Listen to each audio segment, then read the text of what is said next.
Assalamualaikum warahmatullahi wabarakatuh. Saya Bereni Yuliantisari akan mempresentasikan cerita tesis kami yang berjudul hubungan indeks obesitas dengan HbA1c pada peserta medical check up di RSUD Dr. Sarjito Yogyakarta. Latar belakang penelitian ini adalah obesitas menjadi masalah kesehatan masyarakat yang prevalensinya terus meningkat dengan morbiditasnya meningkat seiring dengan peningkatan indeks massa tubuh atau IMT. Obesitas berperan dalam disfungsi adiposa yang memicu inflamasi kronis derajat rendah dan berkontribusi terhadap gangguan metabolisme glukosa yang tercermin dari peningkatan kadar HbA1c. Kadar HbA1c sendiri digunakan sebagai indikator gangguan metabolisme glukosa karena mampu menggambarkan paparan glukosa kronik dalam jangka waktu 2-3 bulan. Penelitian mengenai hubungan indeks obesitas dengan kadar HbA1c pada subjek sehat di Indonesia masih terbatas. Pemantauan obesitas dan juga HbA1c pada peserta MCU berpotensi memberikan gambaran awal gangguan metabolisme glukosa pada individu dengan obesitas.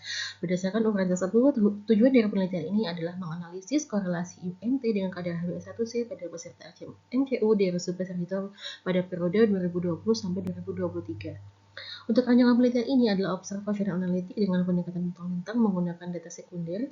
Kemudian untuk hasil didapatkan 197 subjek yang diikutkan dalam penelitian ini yang kemudian dibagi berdasarkan IMT dari WHO Asia Pasifik ke dalam normal weight, overweight dan juga obesitas. Dan terdapat perbedaan yang bermakna secara statistik dengan kecenderungan peningkatan HbA1c dan juga gula darah puasa seiring dengan meningkatnya kategori IMT dengan p-value P kurang dari 0,01.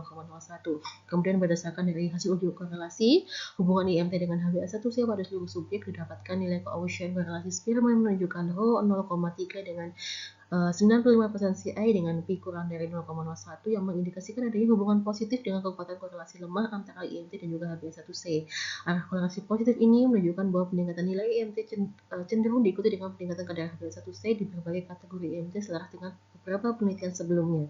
Kemudian setelah dilakukan analisis korelasi parsial dengan variabel usia, jenis kelamin, hemoglobin dan juga gula darah puasa, bahwa didapatkan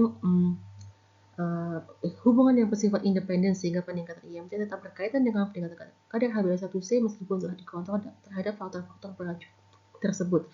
Kemudian berdasarkan kategori IMT, korelasi antara IMT dan juga HbA1c pada subjek dengan normal low dan juga overweight menunjukkan korelasi yang lemah dengan arah negatif dan tidak bermakna secara statistik, namun ditemukan korelasi positif bermakna dengan kekuatan sangat lemah pada kelompok obesitas dengan Rho 0,104 95% CI dengan P kurang dari 0,01.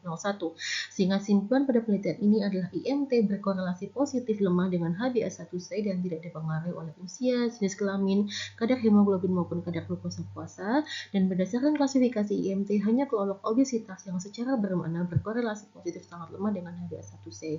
Sekian cerita tesis kami presentasikan. Assalamualaikum warahmatullahi wabarakatuh.